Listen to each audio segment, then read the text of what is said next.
الحمد لله نحمده ونستعينه ونستغفره ونؤمن به ونتوكل عليه ونعوذ بالله من شرور انفسنا ومن سيئات اعمالنا من يهده الله فلا مضل له ومن يضلله فلا هادي له واشهد ان لا اله الا الله وحده لا شريك له واشهد ان محمدا عبده ورسوله اما بعد. கண்ணியத்திற்குரிய எல்லாம் வல்ல அல்லாஹ் ஜல்ல ஷானஹு தஆலாவின் நல்லடியார்களே, அல்லாஹுடைய பேரருளால் அவனுடைய மார்க்கத்தை, முக்கியமாக ஈமானை பற்றி அறிந்து கொள்வதற்காக நாம் எல்லாம் இங்கே குழுமியிருக்கிறோம். இந்த நிகழ்ச்சியில ஈமானுடைய கிளைகளை பற்றி முழுமையாக அறிந்து கொள்வதற்காக நமது நேரத்தை நாம் ஒதுக்கி வந்திருக்கிறோம். இந்த ஈமானுடைய கிளைகளிலே இரண்டு வகைகளாக முதல் நாள் உரையில உங்களுக்கு சொன்னோம். ஈமானுடைய கிளைகள் என்பதை நாம் இரண்டு வகைகளாக பிரித்து உங்கள் மத்தியிலே சொல்லவிருந்தோம். ஒன்று, நம்பிக்கை கொள்ள வேண்டிய விஷயங்கள், அல்லாஹ்வை நம்புவது, வானவர்களை நம்புவது, இதெல்லாம் மன சம்பந்தப்பட்ட விஷயம். வேதங்களை நம்புவது, தூதர்களை நம்புவது, விதியை நம்புவது, இறுதி நாளை நம்புவது, இதெல்லாம் நம்பிக்கை சம்பந்தப்பட்ட விஷயங்கள் ஈமானுடைய கிளைகள் என்று ஒரு 6 கிளைகள் அதுல வந்திருக்கு. இது போக நம்முடைய செயல்கள் இருக்கு பாருங்க, அமல்கள், அதுவும் ஈமானுடைய கிளைகள்ல தான் வருது. ஈமான்ங்கிறது நம்பிக்கை என்பது அஸ்திவாரம் சொன்னா, செயல்கள் எல்லாம் கட்டிடம் என்று சொல்லலாம். ரெண்டுமே முக்கியமானதுதான். அஸ்திவாரம் இல்லாம வெறுமனே கட்டிடம் கட்டினாலும் நிக்காது. கட்டிடம் கட்ட போறேன் வெறுமனே அஸ்திவாரத்தை மட்டும் போட்டு வச்சுட்டு சூப்பர் வீடு கட்டிருக்கான்னா ஒத்துக்க மாட்டோம். அஸ்திவாரத்திலையும் வாழ முடியாது. நான் அல்லாஹ்வை நம்பி இருக்கிறேன், எங்கப்பா செயல்பாடு, எங்க நம்பி இருக்கிறேன்ல, ரசூலுல்லாஹ் தான் நான் நம்புறேன்ல, இதுவும் உதவாது. அப்ப வெறுமனே நம்பி இருக்கிறேன்னு சொன்னாலும் பத்தாது, நம்பிக்கை இல்லாம செயல்படுறேன்னு சொன்னாலும் பத்தாது. என்ன இருக்கணும்னா, நம்ப வேண்டிய விஷயங்களை நம்பவும் செய்யணும், செய்ய வேண்டிய காரியங்களை செய்யவும் வேணும். இந்த ரெண்டு சேர்ந்ததுதான் ஈமானுடைய கிளைகள்ங்கிறது. அதுல பிரதானமான அந்த 6 கிளைகளை நாம் பார்த்த பிறகு அடுத்தபடியாக செயல்முறைகள்ல நம்ம இடத்துல மாற்றம் வரணும். நீங்க அல்லாஹ்வை நம்புறது உண்மையா இருந்தால், அல்லாஹ்வுடைய ரசூலை நம்புனது உண்மையா இருந்தால், அல்லாஹ்வுடைய வேதத்தை நம்புனது உண்மையா இருந்தால், வானவர்களை நம்புறது உண்மையா இருந்தால், மறுமை இருக்குது என்பதில் உறுதியான நம்பிக்கை இருக்குமேயானால், அப்ப நம்ம இடத்துல இருந்து சில செயல்கள் வெளிப்பட வேண்டும் என்று நபிகள் நாயகம் ஸல்லல்லாஹு அலைஹி வஸல்லம் அவர்கள் சொல்கிறார்கள். எந்த செயல்கள் எல்லாம் சொன்னார்களோ அதெல்லாம் ஈமானுடைய கிளை தான். எப்படி சொல்கிறார்கள்? அல் முஸ்லிமு, முஸ்லிம்கிட்ட என்ன வரணும்னு சொல்றாங்க பாருங்க. மன் சலிமல் முஸ்லிமூன மின் லிசானிஹி வ யதிஹி. முஸ்லிம் என்று சொல்லக்கூடியவன் யார் என்று சொன்னால், மற்ற முஸ்லிம்கள் அவனால் எந்த விதமான அவனுடைய கையினாலேயோ அவனுடைய நாவினாலேயோ எந்த விதமான தொந்தரவுகளுக்கும் சங்கடத்திற்கும் இல்லாமல் இருக்கணும். அவன் தான் முஸ்லிம். மற்ற முஸ்லிம்கள் இவனுடைய கையில இருந்தும் நாவில் இருந்தும் பாதுகாப்பு பெற்றிருக்கணும், அவன் தான் முஸ்லிம் என்று நபிகள் நாயகம் ஸல்லல்லாஹு அலைஹி வஸல்லம் அவர்கள் மற்றவர்களை நல்லபடியாக நடத்துவது ஈமானுடைய கிளைங்கிறாங்க. இது என்ன சொல்ல வர்றாங்கன்னு கேட்டா, முஸ்லிம் நீ சொல்வதா இருந்தால் நான் அல்லாஹ் நம்பினேன், ரசூலை அது பத்தாது. நீ முஸ்லிம் என்பது உண்மையாக இருந்தால் மற்ற முஸ்லிம் உன்னுடைய கையினாலையும் அவன் சங்கடப்படக்கூடாது, உன்னுடைய நாவினாலையும் சங்கடப்படக்கூடாது என்று பெருமானார் ஸல்லல்லாஹு அலைஹி வஸல்லம் சொன்னார்கள். இது சஹீஹுல் புகாரில 10வது முதல் வால்யூம் 10வது ஹதீஸ்ல ஆரம்பத்தில் நீங்க இதை பார்க்கலாம். அதே மாதிரி திருமதி, நஸீ, அஹ்மது, இப்னு மாஜா ஆகிய நூல்களில் இடம்பெற்றிருக்கிற ஹதீஸ்ல எப்படி இருக்குன்னா, அல் மூமினு மன் அமினஹு நாஸ் வலா திமாயிஹிம் வ அம்பாலிஹிம். மூமின் என்றால் யார் தெரியுமா? மற்ற மக்கள் எல்லாம் தங்களுடைய உயிர் விஷயத்திலேயோ தங்களுடைய பொருள் விஷயத்திலேயோ யாரை நம்புவார்களோ, யார் நம்பிக்கைக்குரியவனா நடப்பானோ அவன் தான் மூமின். என்கிட்ட ஒரு 10 லட்சம் ரூபாய் இருக்குது, உங்கள்ட்ட யார் தந்து வைக்கிறது யோசிக்கிறேன், அம்மா இவர்கிட்ட கொடுக்கூடாது, இவர்கிட்ட கொடுக்கூடாது, மூமின் இல்ல. இவர்கிட்ட கொடுக்கலாம்னு நினைக்கிறேன், அவன் தான் மூமின். அப்ப மூமின் எப்படிப்பட்டவனாக இருக்கணும் என்று கேட்டால், மற்றவர்களுடைய பணத்திற்கு இவன் நம்பகமானவனாக இருக்க வேண்டும், மற்றவங்களுடைய உயிருக்கு இவன் நம்பகமானவனாக இருக்க வேண்டும். அவன் நம்பி இருக்கலாம், கொலை பண்ணிட மாட்டான். ஒரு கூட 2 பேர் பயணம் போறோம், கோடி ரூபாய் வச்சுக்கிட்டு ஒருத்தன் நம்ம ஃப்ரெண்ட் ஒருத்தன் வர்றான், அவன் யோசிக்க கூட இவனோட போறமே தலையை அறுத்துட்டு ரூபாய் அரிசிட்டு போயிட்டா என்ன பண்றது என்று உங்களை பத்தி உயிருக்கு பயப்படக்கூடாது. அப்ப உயிருக்கு மற்றவர்கள் பயப்படாதவனாக முஸ்லீம் இருக்க வேண்டும், முஃமின் இருக்க வேண்டும். மற்றவர்கள் தங்கள் பொருளாதார விஷயத்தில் யாரை நம்புகிறார்களோ அவன் தான் முஃமினா இருக்க முடியும் என்று பெருமானார் ஸல்லல்லாஹு அலைஹி வஸல்லம் சொல்கிறார்கள். இதுல நிறைய அம்சங்கள் அடங்கியிருக்கு. இது ஜெனரலான ஒரு ஈமானுடைய கிளை.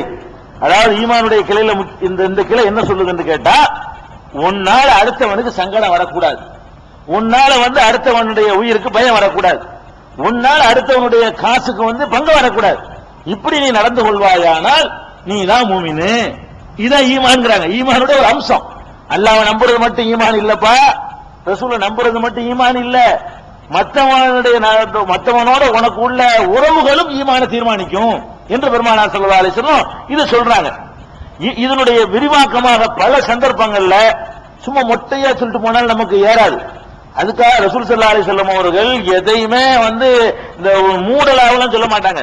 ஒட்டச்சி தெளிவா இன்னென்னதுல எல்லாம் நீங்க தப்பு செய்யறீங்க அப்படிதான் சொல்லிட்டு போயிருக்கிறாங்க. மற்றவர்களுக்கு நம்மளால் என்னென்ன மாதிரி எல்லாம் சங்கடம் ஏற்படும், அதுல எப்படி எல்லாம் நம்ம தப்பித்துக் கொள்ளணும் என்பதையெல்லாம் பெருமானார் ஸல்லல்லாஹு அலைஹி வஸல்லம் அவர்கள் விலாவாரியான விளக்கம் அவனும் சொல்லியிருக்கிறார்கள்.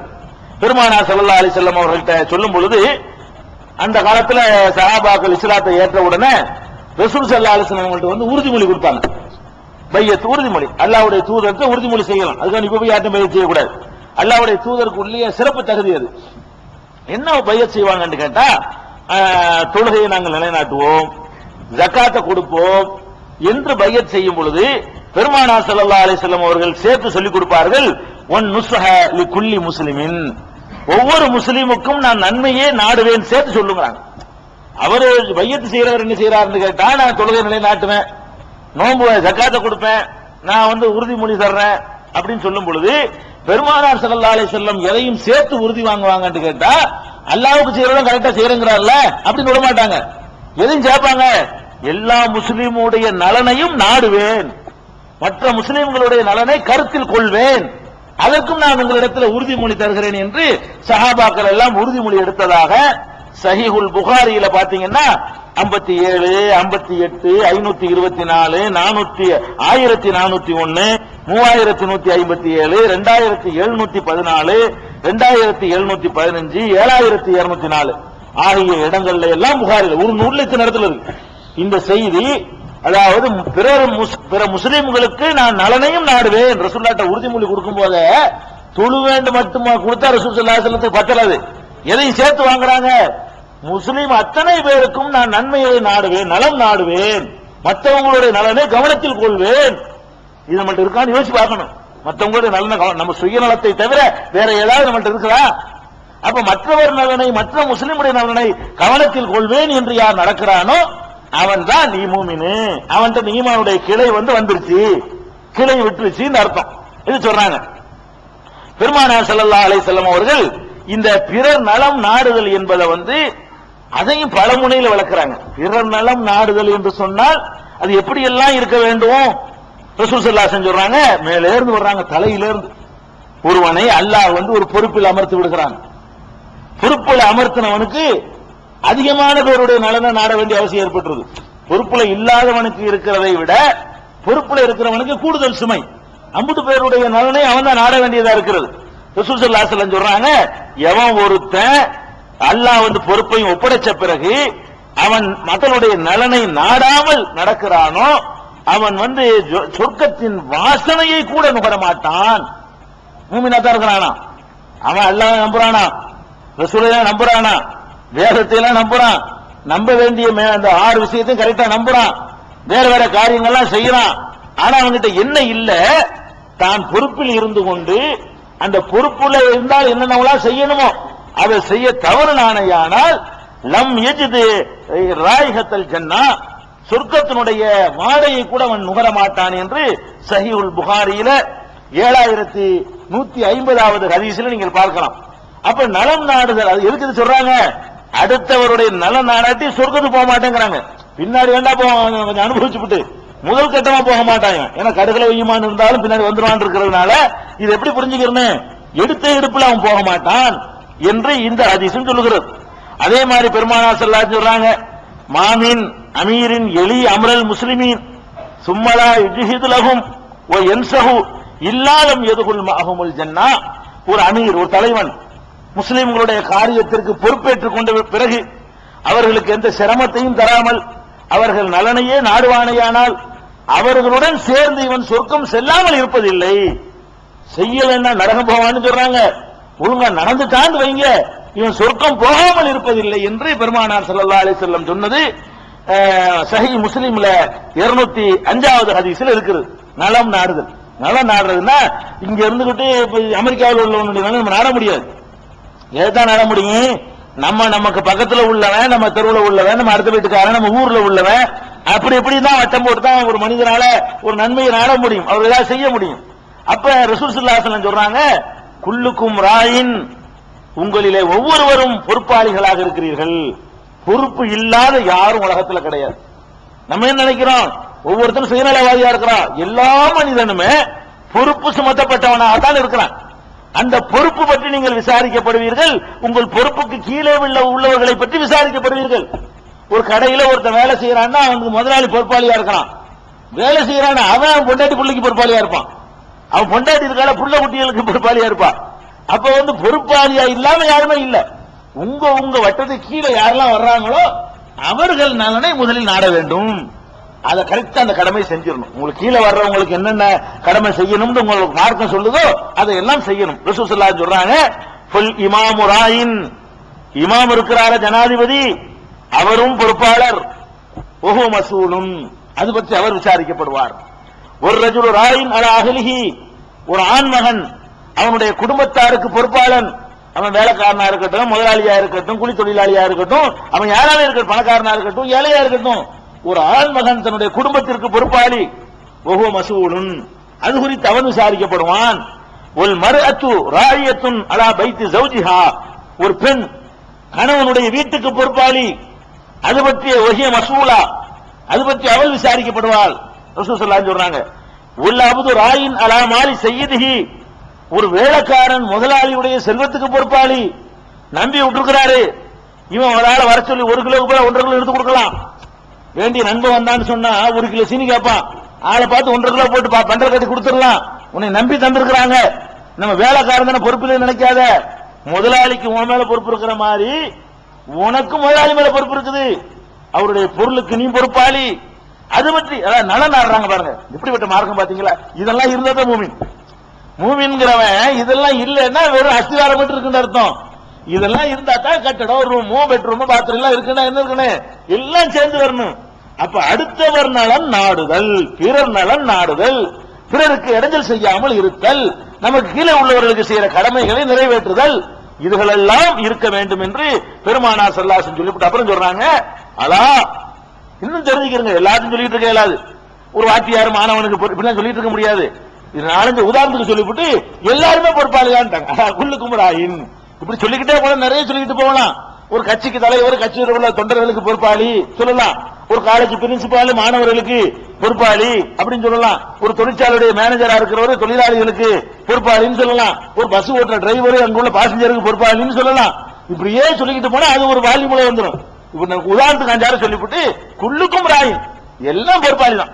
பொறுப்பு இல்லாத யாருமே கிடையாது. எல்லாம் பொறுப்பு, ஏதாவது பொறுப்பு கொண்டிருக்கு தான் செய்யுது. அந்த பொறுப்பை பற்றி விசாரிக்கப்படுவீர்கள். பொறுப்புக்கு கீழே வர்றாங்களே அவர்களை பற்றி விசாரிக்கப்படுவீர்கள். ரசூல் ஸல்லல்லாஹு அலைஹி சொல்றாங்க, இது சஹீஹுல் புகாரியில 5188வது ஹதீஸ்ல இதை நீங்க பார்க்கலாம். அப்ப இது பொறுப்பாளி எந்த அளவுக்கு இருக்க வேண்டும் என்று கேட்டால் பெருமானார் ஸல்லல்லாஹு அலைஹி வஸல்லம் அவர்கள் ஒரு முன்னுதாரணமா திகழ்ந்து காட்டுறாங்க. பொறுப்பு அந்த பிறர் நலம் நாடுகிறதுல ஒவ்வொரு கட்டத்தில் ஒவ்வொருத்தரும் ஒரு பொறுப்பு இருக்கு. ஒரு தலைவனுடைய பொறுப்பு என்ன என்பதை விளக்கும் போது சொல்றாங்க பெருமானார் ஸல்லல்லாஹு அலைஹி வஸல்லம், கடன் பட்டுட்டு இறந்துடுறாங்க இல்லையா? ரசூல் ஸல்லல்லாஹு அலைஹி வஸல்லம் ஜனாதிபதியா இருக்கிறாங்க. அவங்க காலத்துல எத்தனை பேர் கடன் போடுவாங்க, நிறைவேற்ற முடியாம மூத்தா போயிருவாங்க. ரசூல் ஸல்லல்லாஹு அலைஹி வஸல்லம் என்ன சொல்லுவாங்க தெரியுமா? மக்களே, உங்களில் யாராவது சொத்து விட்டுட்டு போனால் அவங்க குடும்பத்தார்கள் சொந்தம், உங்களில் யாராவது கடனை விட்டுட்டு போனால் அது என் பொறுப்பு. தலைவன் அப்படி இருக்கணும். தலைவனுடைய வேலை என்ன? சொத்துக்கு குடும்பத்தாரன் வச்சுட்டு போ. கடன்காரனா மூத்தா போனீன்னு சொன்னா அந்த கடனை தீர்க்கிற கட பொறுப்பு ஜனாதிபதி என்ற முறையில, தலைவர் என்ற முறையில என்னை சேர்ந்தது என்று பெருமானார் ஸல்லல்லாஹு அலைஹி வஸல்லம் அறிவிச்சிருக்கிறாங்களே. அப்படி பொறுப்பாளனாக தலைவர்கள் இருக்கணும். தனக்கு கீழே உள்ளவர்கள் விஷயத்துல அவன் பொறுப்பாளியாக இருக்க வேண்டும். மகன் பட்ட கடனை தந்தை தீர்க்க வேண்டும். எல்லாம் வரும். கீழே உள்ளவர்களுடைய எல்லா விஷயங்களுக்கும் அதெல்லாம் அடங்கும். இது சஹீஹுல் புகாரியில 5371வது ஹதீஸ்ல நீங்க பார்க்கலாம். அதே மாதிரி பெருமானார் ஸல்லல்லாஹு அலைஹி வஸல்லம் இதை விட ரத்தின சுருக்கமா சொல்றாங்க, அத்தீனு அன்-நஸீஹா. தீன் என்றாலே பிறர் நலம் நாடுதல் தான். தீன் சொன்னாலே வேற ஒண்ணுலாம் கிடையாது. சொல்லுங்க நோம்பலாம் இருந்துட்டு போது ஒன்றை அதெல்லாம் பத்தாது. அத்தீனு அன்-நஸீஹா. தீன் என்று சொன்னாலே அடுத்தவர் நலனை நாடுவதுதான் ரசூல் ஸல்லல்லாஹு அலைஹி வஸல்லம் சொல்றாங்க.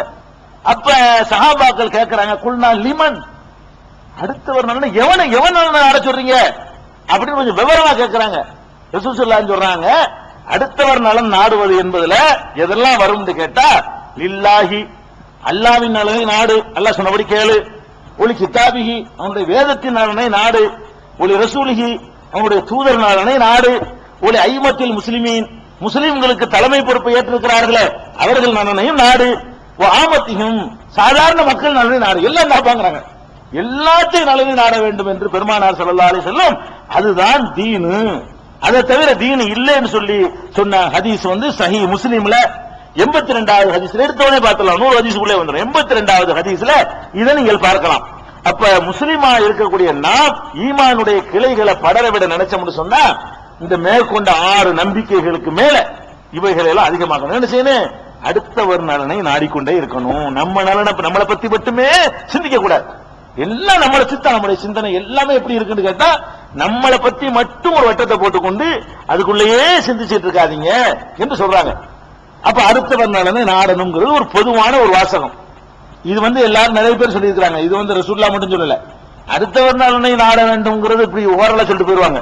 இந்த அடுத்தவர் நலனுக்கு வியாக்கியானம் கொடுத்ததுல பெருமானார் ஸல்லல்லாஹு அலைஹி வஸல்லம் மிஞ்ச முடியாது. அடுத்தவர் நலனுக்குள்ள எதையெல்லாம் கொண்டு வர்றா, இதுல இல்லாமா ஆச்சரியப்படுற அளவுக்கு ஒண்ணும் விடல. அடுத்தவர் நலனை நாடு என்று சொல்லிவிட்டு பல சந்தர்ப்பங்களில் பெருமானார் ஸல்லல்லாஹு அலைஹி வஸல்லம் அடுத்தவர் நலனுக்கு வியாக்கியானத்தை கொண்டு இருக்கிறார்கள்.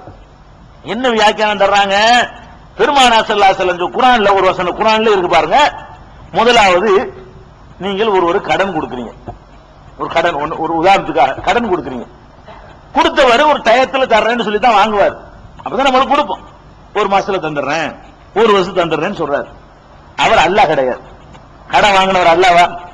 ஒரு மாசத்துல தரேன்னு அவர் தர இயலுமா? அவர் நியத்து தரணும்னு நினைச்சு தர்றாரு. தர வேண்டும் என்று நினைத்து உங்கள்ட்ட சொல்லுகிறார். ஒரு மாசத்துல தர முடியல. பெரும்பாலும் கடன் பட்டவர்களுக்கு கடன் படுறதுங்கிறவனே முடியாதவன் தான் படுவான். வணங்குதா, வச்சுக்கிட்டு போடுறவன் நம்ம கம்மியா தான் இருப்பான். இந்த கடன் வாங்குறவன், சின்ன சின்ன கடன் வாங்குறவன், பெரிய கடன் வாங்குறவன் வேற வேற திருப்பி கொடுக்கிற சக்தியில வாங்குவான். இந்த சின்ன கடன் வாங்குறவன் எடுத்து பாத்தீங்கன்னா அவனால கண்டிப்பா தரவெல்லாம் முடியாது. ஏதோ வாங்குறதுக்காக என்ன சொல்லி போடுவான், 3 மாசத்துல தந்துருவேன். எப்படி தருவான்னா இன்னொருத்தர் கடன் வாங்கி தான் தருவான். அந்த ரேஞ்சில் அவன் இருப்பான தவிர அவனுக்கு தான் வரவு செலவு இழுத்துக்கிட்டு நிக்குத. அவன் ஏன் கடன் வாங்குறான்? 1000 ரூபாய் கடன் கேட்கிறான்னா அப்ப 1000 ரூபாய் அவனுக்கு சேர்க்க இல்லைன்னு அர்த்தம். ஒருத்தன் 1000 ரூபாய் ஒரு கடன், 1000 ரூபாய்க்கு அலைகிறான், ஒருத்தன் கடன் கேட்டு அலைகிறான்னு சொன்னா அவனுக்கு என்ன நிலையில வாங்குறான்?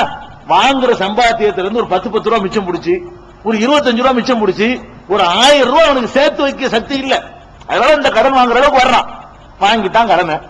ஒரு டயத்துல சொன்னா தர முடியல என்ற உடனே மூமினானவர்கள் நம்ம எப்படி நடக்கணும்? பிறர்னால எப்படி நாடணும்? இந்த இடத்துல நீங்கள் கடன் கொடுத்தவர்களாக இருக்கிறீர்கள் வைத்துக் கொள்ளுங்கள். கடன் வாங்குறவர்களுக்கு ஒரு ஒன்று இருக்குது. நீங்கள் கடன் கொடுத்தவர்களாக இருக்கிறீர்கள் வைத்துக் கொள்ளுங்கள். அவன் தரமாட்டேங்கிறான், தரல. இப்ப நீங்கள் நலம் நாடுதல் என்பதை எப்படி அமல்படுத்தணும்? மூமின் என்ற அடிப்படையில் இந்த இடத்துல நம்ம ஜெயிப்போம், ஈமானுடைய கிளையை டெவலப் பண்ணுவோம் அப்படி நினைத்தவர்களாக நீங்கள் இருந்தால், அந்த 6 அஸ்திவாரம் மட்டும் போது கட்டணம் இல்லாம இருப்போம், அது ஒரு விஷயம். நம்ம கட்டணம் என்று ஆசைப்படக்கூடியவர்களாக இருந்தால் என்ன செய்ய வேண்டும் என்றால் அல்லாஹ் சொல்லி காட்டுகிறான், 2 செய். என்ன 2 செய்ய? ஒயின்கானது உசரத்தின், கடன் வாங்கியவன் சிரமப்படக்கூடியவனாக இருக்கிறான் என்று சொன்னால் நல்ரத்துன் இலா மைசரா, வசதி வரும் வரை அவகாசத்தை கொடுத்து விடு. சொன்னியாண்டு நிக்காத. 3 மாசம் தான் சொன்ன. ஆனா அல்லாஹ் நீங்க அவன் அல்லா பாக்குறீங்க, 3 மாசம் தான் சொன்னா மனுஷன் அப்படித்தான் சொல்லுவான். என்னமோ அவன் 3 மாசத்துல உண்டாக்கிற சக்தி இருந்தா அவன் கடையா வாங்குறான். சொல்லித்தான் என்ன செய்ய சொல்லி விட்டான்.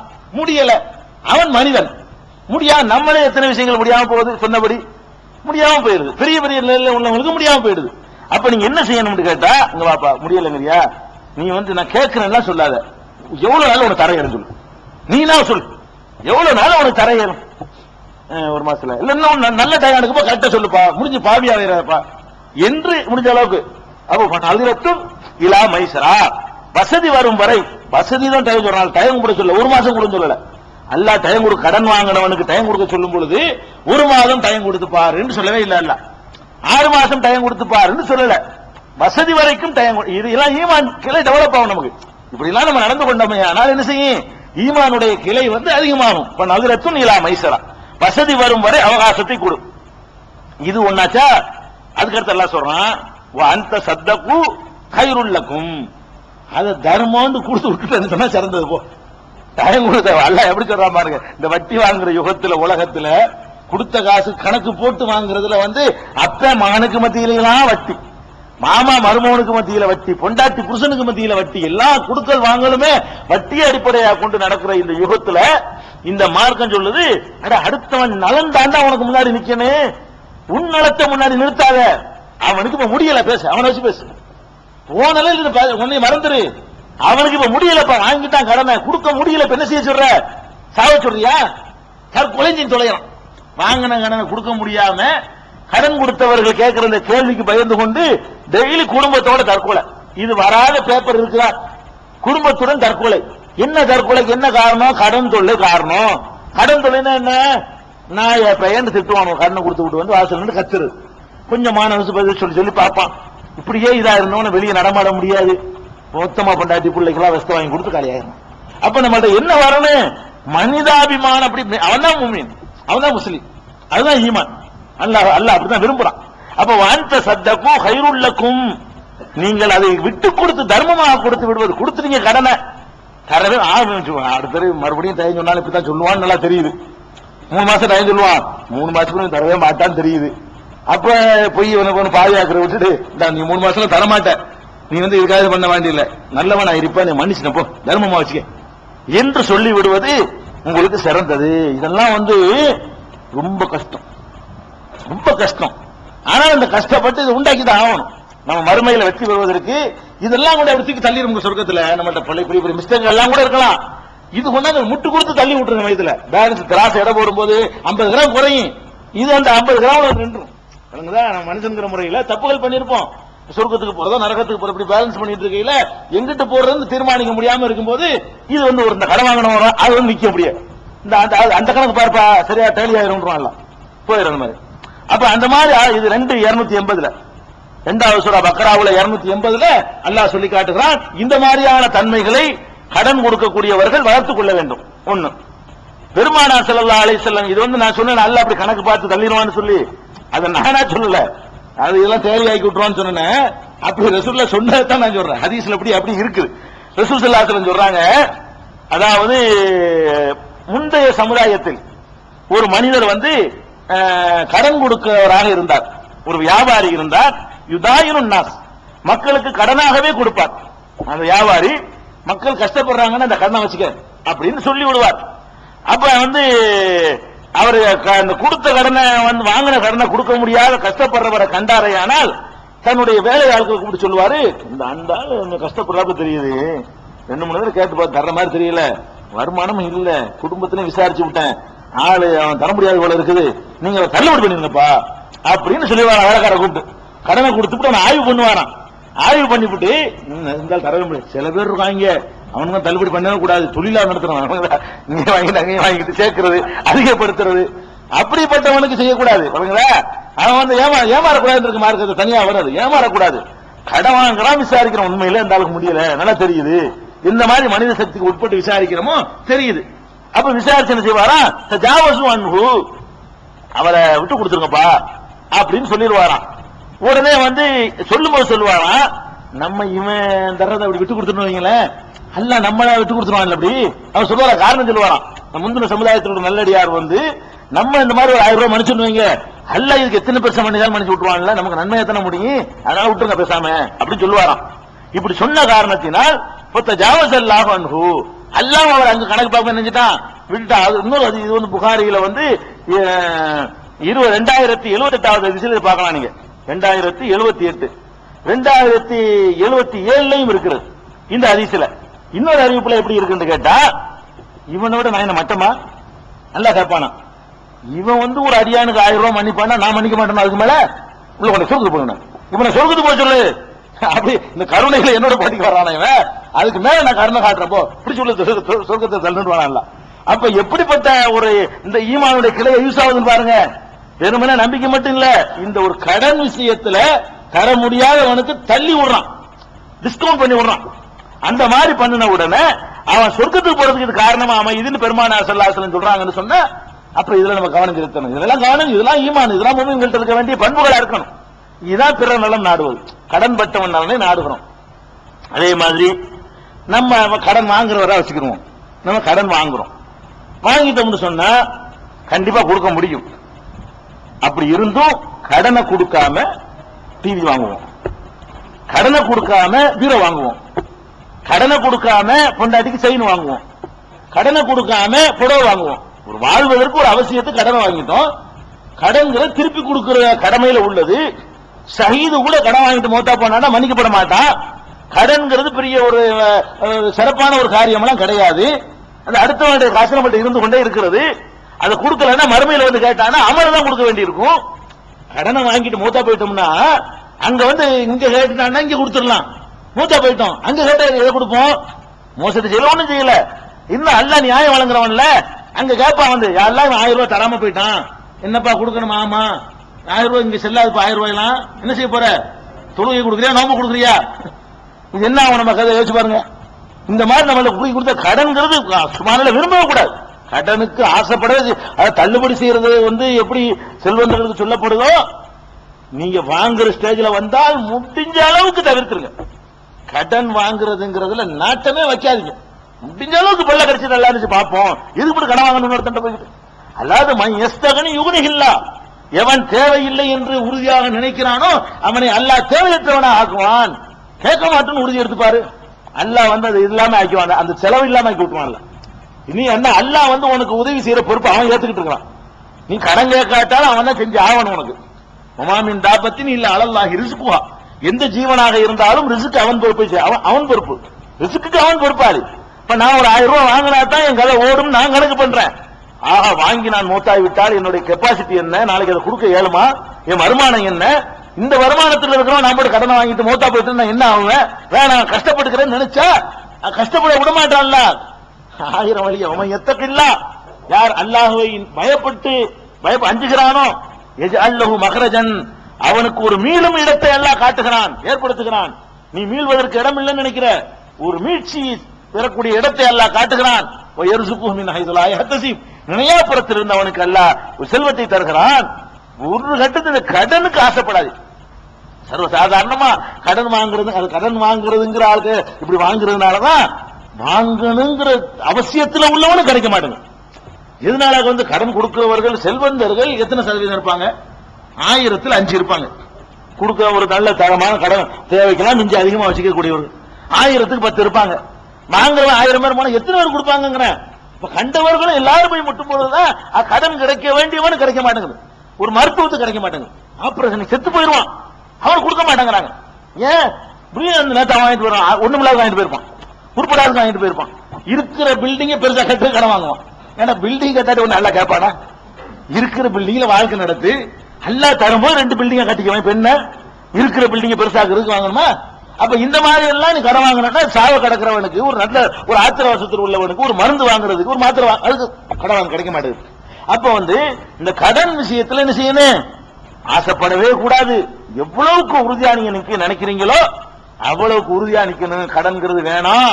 ஷஹீதுக்கே மன்னிக்க மாட்டேன்னு சொல்ற ஒரு பாவமா இருக்குது. பெருநா வந்துருச்சா அதுக்காக கடன் வாங்குவோம். ஊருக்கு தான். எதுக்கு இந்த கடன்? 4 பேருக்கு முன்னாடி பெரிய சட்டை போட்டு நிக்கணும்ல. 4 பேரை நீ பார்க்கவே செய்யாது.